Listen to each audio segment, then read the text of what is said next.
기도하겠습니다. 하나님 아버지 감사합니다. 또 주말을 맞이한 우리 사랑하는 모든 성도들, 특별히 주께서 십자가에 못 박히시고 또 안식하신 이날, 주님 수월의 장막까지 내려가셔서 지옥의 사람들에게도 부활의 이 죄사함의 은총의 복음을 들려주시고 이제 내일 새벽에 다시 부활하신 예수 그리스도의 놀라운 일들이 이 하루 가운데 일어나는 줄 믿습니다. 2000년 전에 일어났던 그 모든 역사가 오늘 내 삶 가운데 일어나는 살아있는 역사 될 수 있도록 오늘도 주님 동행하시고 함께하여 주시옵소서. 예수님의 이름으로 기도드립니다. 아멘. 오늘은 사순절 영성훈련 마지막 말씀 나눔입니다. 오늘까지 말씀 나눔 하시고 또 개인적으로는 내일 부활주일 마태복음 28장까지 다 읽으시면서 이 사순절 영성훈련 주일까지 포함해서 47일 동안의 훈련을 잘 마무리하실 수 있기를 바랍니다. 더불어서 4월 마지막 31일까지는 당분 한 열흘 정도 우리 말씀 나눔을 잠깐 쉬고요.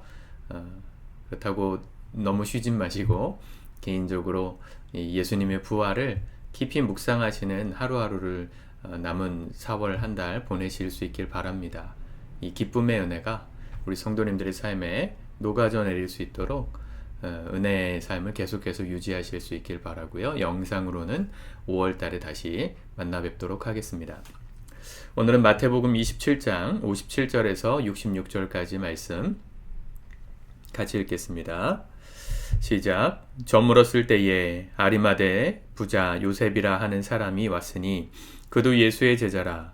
빌라도에게 가서 예수의 시체를 달라 하니 이에 빌라도가 내주라 명령하거늘 요셉이 시체를 가져다가 깨끗한 세마포로 싸서 바위 속에 판 자기 새 무덤에 넣어두고 큰 돌을 굴려 무덤 문에 놓고 가니 거기 막달라 마리아와 다른 마리아가 무덤을 향하여 앉았더라. 그 이튿날은 준비일 다음 날이라. 대제사장들과 바리새인들이 함께 빌라도에게 모여 이르되 주여 저 속이던 자가 살아 있을 때에 말하되 내가 사흘 후에 다시 살아나리라 한 것을 우리가 기억하노니 그러므로 명령하여 그 무덤을 사흘까지 굳게 지키게 하소서. 그의 제자들이 와서 시체를 도둑질하여 가고 백성에게 말하되 그가 죽은 자 가운데서 살아났다 하면 후의 속임이 전보다 더 클까 하나이다 하니 빌라도가 이르되 너희에게 경비병이 있으니 가서 힘대로 굳게 지키라 하거늘 그들이 경비병과 함께 가서 돌을 봉인하고 무덤을 굳게 지키니라. 아멘. 오늘 아리마대 사람 부자였던 요셉의 이야기가 나오죠. 이 57절에 보니까 그도 예수님의 제자다 그랬습니다. 예수님께서 십자가에 달리시는 그 재판이 일어나던 그 새벽에 예수님의 제자였던 아리마대 사람 요셉도 아마 그 자리에 있었을 것입니다. 용기를 내지 못했지만 예수님께서 운명하시고 그 시체를 모실 곳이 없을 때 그때 비로소 용기를 내어서 무덤을 내어드리는 그런 역할을 감당하는 사람이 되었습니다.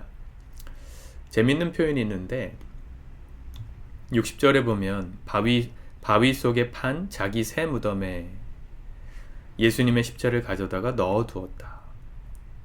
재밌지 않으세요? 이 아리마대 사람 요셉은 아마도 나이가 지긋했던 노인이었을 가능성이 큽니다.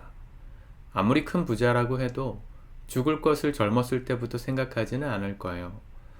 어느 정도 나이가 차고 이제 하나님 품으로 돌아갈 날이 얼마 남지 않은 사람들, 재정적인 여유가 있었기 때문에 미리 자기가 들어갈 무덤을 준비해 놨었을 것입니다.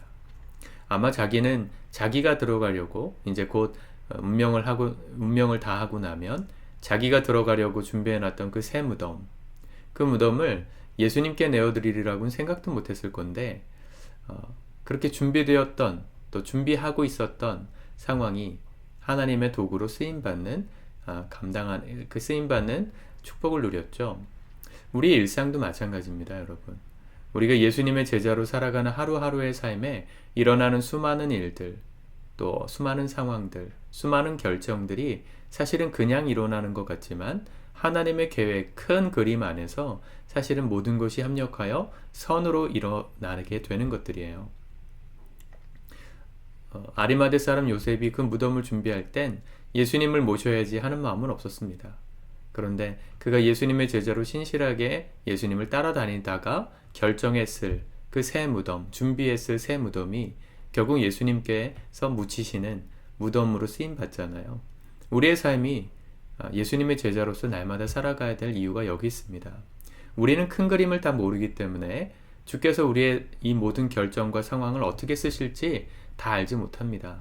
하나님은 아시죠.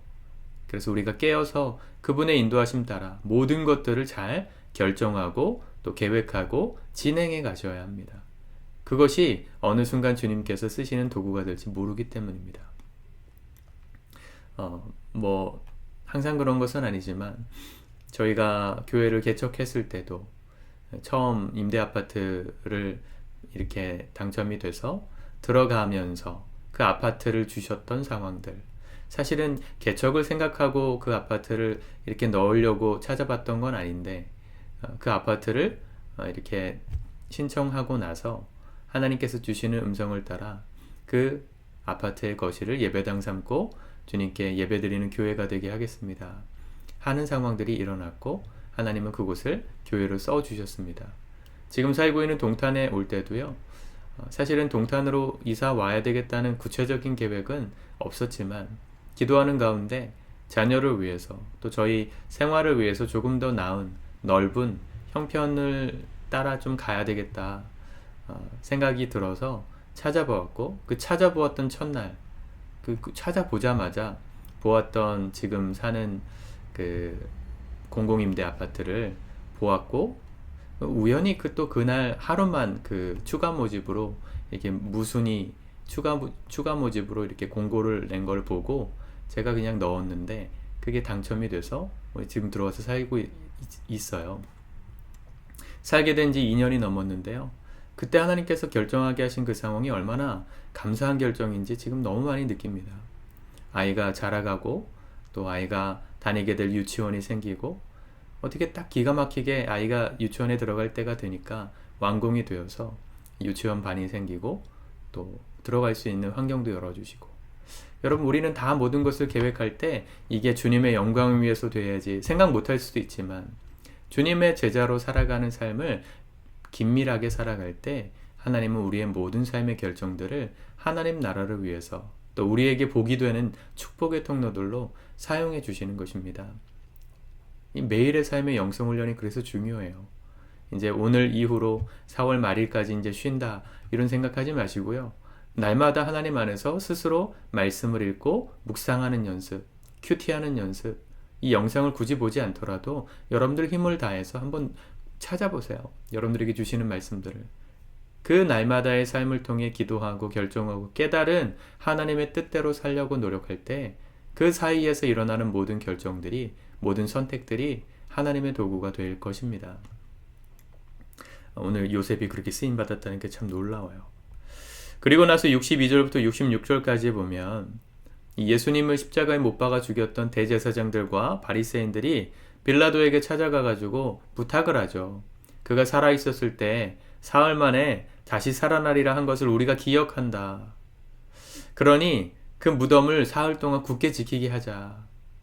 괜히 시체를 도난당해가지고 제자들이 속이면 밀란이 더 날 수 있으니 그 일을 사전에 차단합시다. 모의를 하고 경비병들을 보내서 그 무덤을 삼엄하게 지키게 했던 그 약속의 기록을 마태는 기록했습니다. 참 재밌죠. 십자가와 예수의 부활이 가짜였고 만들어내고 지어낸 이야기였다면 이런 얘기 쓸 필요 없습니다. 그냥 가짜였다. 굳이 뭐하러 이런 게 써요. 근데 이들의 모의와 행동과 또 말을 통해서 예수의 부활이 사실이었다는 것을 아주 객관적인 사료로서 기록에 남겨놓았어요. 마태는. 놀랍죠. 예수님을 잡아 죽였던 사람들이 예수가 사흘 만에 살아날 거라는 말을 기억하고 있었다는 게 놀라워요. 여러분, 말씀을 많이 안다고 우리의 삶이 변하는 게 아닙니다. 그 말씀을 내 삶의 길이요, 진리요, 생명으로 삼을 때 그때 우리의 삶이 변하는 거예요. 바리새인들처럼 예수를 대적하기 위해서 그 예수의 말꼬투리를 잡기 위해서 기억했던 사람들 절대로 변화되지 않았습니다. 오히려 더 악해졌잖아요. 여러분, 이들의 모든 행동들, 또 그 무덤을 굳게 지키게 했음에도 불구하고 나중에 무덤이 비어요. 28장에 보면 빈 무덤, 경비병들을 뚫을 만한 용기도 없었고 제자들은 이미 도망갔기 때문에 말이죠. 단지 그 예수님의 몸에다가 안식일이 지나고 나서 좀 이렇게 향유를 바르고 좀 시신이 썩지 않도록 좀 덜 썩도록 하는 기름을 바르려고 여인들이 찾아갔을 때 무덤이 비어 있다는 게 발견되잖아요. 아니, 그 장면에서 경비병은 어디 갔고 그 막아놨던 돌은 누가 굴려줬고 아무도 이해할 수 없는 상황이 벌어졌어요. 사람은 치밀하게 계획을 세워도 하나님의 뜻을 거스를 수 없습니다. 하나님이 하시면 되는 겁니다. 그게 하나님 나라의 특징입니다. 하나님 나라는 하나님이 통치하시는 나라요. 하나님이 통치하시면 인간의 사고방식과 계획으로는 막을 수 없는 하나님의 놀라운 기적의 역사가 일어납니다. 그게 부활을 통해 증명된 거예요. 사랑하는 성도 여러분, 십자가와 부활의 이 묵상 훈련, 여러분, 십자가와 부활은 지금도 우리 삶 가운데 역사하는 능력입니다. 내일 주일 말씀을 통해 나누겠지만 부활이 얼마나 실제적인 것인지, 부활이 얼마나 우리의 삶에 지금도 역사하는 능력인지 우리가 깨닫고 믿고 붙들고 날마다 기쁘게 부활의 능력을 가지고 살아가실 수 있기를 바라요. 오늘 예수 그리스도의 이 말씀을 붙들고 묵상하며 부활의 아침을 또 준비하고 주일 예배를 기대하는 저와 여러분들 될 수 있기를 바랍니다. 기도하겠습니다. 하나님, 감사합니다.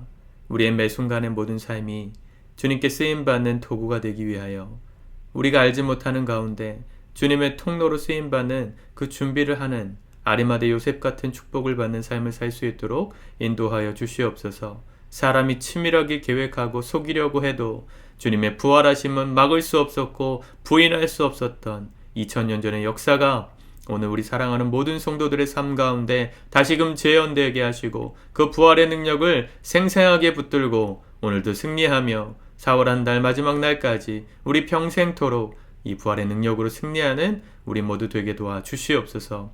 예수님의 이름으로 기도드립니다. 아멘.